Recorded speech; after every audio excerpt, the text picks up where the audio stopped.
ಬೆಳಗಾವಿಯ ಹತ್ತರಗಿಯಲ್ಲಿ ಪ್ರತಿಭಟನೆ ಉದ್ವಿಗ್ನ ಪರಿಸ್ಥಿತಿ ಪಡ್ಕೊಂಡಿದೆ. ಪೊಲೀಸರ ಮೇಲೆ ಕಲ್ಲು ತೂರಾಟ ನಡೆಸಲಾಗಿದೆ. ಹೆದ್ದಾರಿ ತಡೆಗೆ ಮುಂದಾಗಿದ್ರು ಪ್ರತಿಭಟನಾಕಾರರು. ಈ ವೇಳೆ ಪೊಲೀಸರ ವಿರುದ್ಧವೇ ರೈತರು ತಿರುಗಿ ಬಿದ್ದಿದ್ದಾರೆ.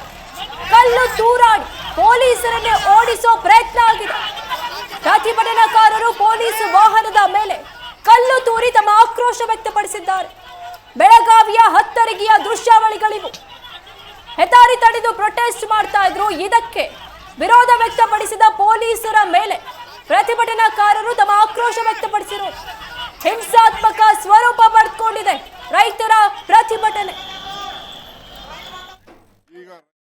ಬರ್ತಾ ಇದ್ದಾರೆ. ಇನ್ನ ಬೆಳಗಾವಿ ಕಡೆಯವರು ಇಲ್ಲ, ಬಾಗಲಕೋಟೆ ಇಲ್ಲ, ಹಾವೇರಿ ಕೆಲವರು ಮಾತ್ರ ಬಂದಿದ್ದಾರೆ. ಇನ್ನ ಮಾತಾಡ್ತಾ ಇದ್ದಾರೆ.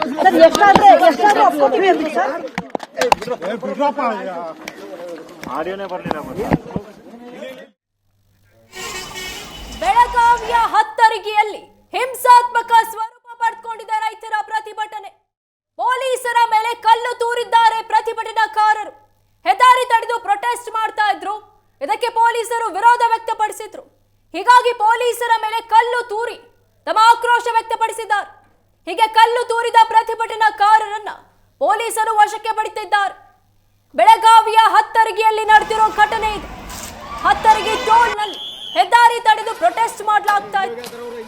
ಪ್ರೊಟೆಸ್ಟ್ ತೀವ್ರ ಸ್ವರೂಪ ಪಡೆದುಕೊಂಡಿದೆ. ಹಿಂಸಾತ್ಮಕ ಮಟ್ಟಕ್ಕೆ ಹೋಗಿದೆ. ಪೊಲೀಸರ ಮೇಲೆ ಕಲ್ಲು ತೂರೋ ಹಂತಕ್ಕೆ ಪ್ರತಿಭಟನಾಕಾರರು ಹೋಗಿರೋ.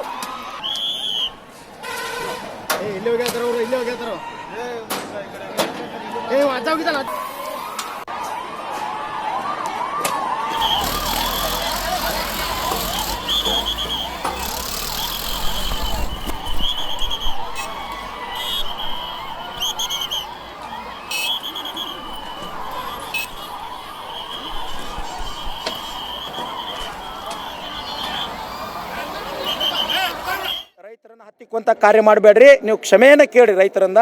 ನಾವು ಬಂದಿಲ್ಲ 9 ದಿನ, ಈಗ ಬರ್ತಾ ಇದೀವಿ ಗುರುಜಿ ಅಂತ ವೇದಿಕೆಗೆ ಬರ್ರಿ, ದರ ಘೋಷಣೆ ಮಾಡಿ ನಿಮಗೆ ಗೌರವವನ್ನು ಕೊಡ್ತಕ್ಕಂಥ ಕಾರ್ಯ ಮಾಡ್ತೀವಿ ಅಂತೇಳಿ ಎಚ್ಚರಿಕೆಯನ್ನು ಕೊಡ್ತೀನಿ ನಾವು. ನಮಸ್ಕಾರ ಸರ್.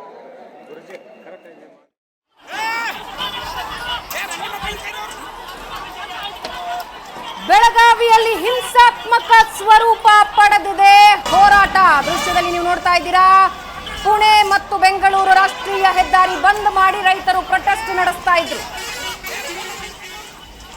ಯಾವಾಗ ಪ್ರೊಟೆಸ್ಟ್ ಅನ್ನ ಕಂಟ್ರೋಲ್ ಮಾಡೋದಕ್ಕೆ ಪೊಲೀಸರು ಪ್ರಯತ್ನ ಪಟ್ಟರು, ಪೊಲೀಸರ ಮೇಲೆಯೇ ಕಲ್ಲು ತೂರಾಟ ನಡೆದಿದೆ. ಹತ್ತರಗಿ ಟೋಲ್ ಬಳಿ ನಡೀತಾ ಇರೋ ದೃಶ್ಯಗಳನ್ನ ನೀವು ನೋಡ್ತಾ ಇದ್ದೀರಿ. ಪುಣೆ ಬೆಂಗಳೂರು ರಾಷ್ಟ್ರೀಯ ಹೆದ್ದಾರಿಯಲ್ಲಿ ನಡೀತಾ ಇರೋ ಘಟನೆಗಳನ್ನ ನೀವು ನೋಡ್ತಾ ಇದ್ದೀರಿ. ಏಷ್ಯಾನೆಟ್ ಸುವರ್ಣ ನ್ಯೂಸ್ನ ಲೈವ್ ವಿಜುವಲ್ಸ್ ನಲ್ಲಿ ಅಲ್ಲಿನ ಪ್ರತಿಭಟನಾ ನಿರತರು ಪೊಲೀಸರನ್ನೇ ಕಲ್ಲೊಡೆದು ಅಲ್ಲಿಂದ ಓಡಿಸಿದ್ದಾರೆ. ಸಹಿತ ನಮ್ಮದು ಯಾವುದೇ ಸಾರ್ವಜನಿಕ ಆಸ್ತಿ ಆಗಲಿ, ಸಾರ್ವಜನಿಕ ತೊಂದರೆ ಕೊಡಲಾರ್ದ ಶಾಂತಿಯುತವಾಗಿ ಪ್ರತಿಭಟನೆ ಮಾಡ್ತಾ ಇದ್ವಿ. ನಮ್ಮದು ಮುಂದೆ ಕೂಡ ಇದೇ ರೀತಿಯಾಗಿರ್ತದೆ.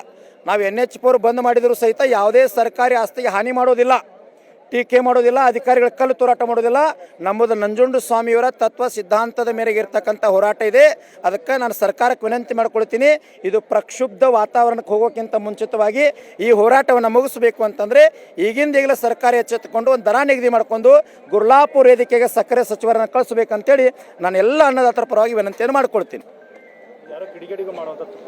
ಸರ್, ಇದು ಯಾರೋ ಕಿಡಿಗೇಡಿಗಳು ಮಾಡ್ತಾರೆ. ನಮ್ಮ ರೈತರು ಯಾವಾಗೂ ಕಲ್ಲೋದು ತಾವು ನೋಡ್ತಾ ಇದ್ದೀರಿ. 9 ದಿನಗಳಿಂದ ಹೋರಾಟ ಮಾಡ್ತಾ ಇದ್ವಿ. 5-6 ಲಕ್ಷ ಜನ ಸೇರ್ತಾ ಇದ್ದಾರೆ.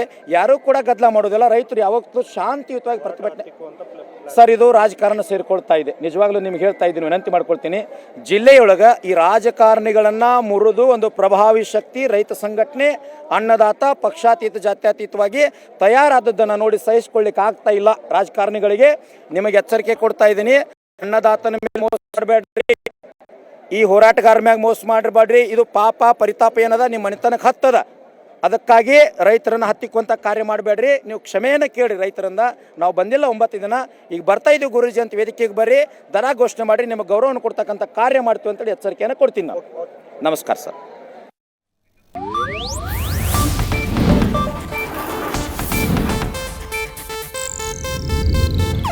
ಇದು ಏಷ್ಯಾನೆಟ್ ನ್ಯೂಸ್ ನೆಟ್ವರ್ಕ್ ಪ್ರಸ್ತುತಿ.